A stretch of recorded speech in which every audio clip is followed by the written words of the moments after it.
Hello बच्चों, let's read the question. So the question says a sample of pure water irrespective of its source contain 11.1% of hydrogen and 88.9% oxygen. The data supports law of multiple proportion. Second option is law of reciprocal proportion. Third is law of constant proportion. Fourth is law of conservation of mass.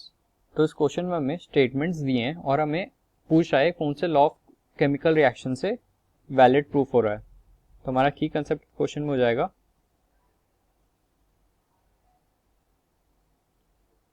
क्या, law of chemical reactions. जो कई सारे law होते हैं उसमें से कौन सा लॉ इस स्टेटमेंट के अकॉर्डिंग वैलिड हो रहा है. तो देखते हैं इसको कैसे सॉल्व करेंगे.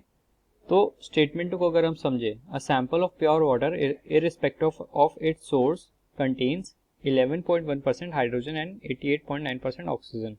तो उसके कहने का मतलब है H2O में 2 ग्राम्स हाइड्रोजन होता है और रेस्ट 1 मोल की बात हो रही है और रेस्ट 16 ग्राम क्या होता है, ऑक्सीजन होता है. तो अगर हम दोनों के मास का रेशियो निकाल लें हाइड्रोजन इज टू ऑक्सीजन, तो वो हमेशा 1:8 आएगा. और यही ऐसा कुछ इस स्टेटमेंट में गिवन है हमें. तो 1:8 इररिस्पेक्टिव ऑफ इट्स सोर्स, चाहे हिमालय का वाटर हो या चाहे गंगा का हो या कहीं का भी टैप वाटर हो, वो हमेशा 1:8 ही आएगा. और ये लॉ ये किस लॉ में ऐसे गिवन है, ये गिवन है लॉ ऑफ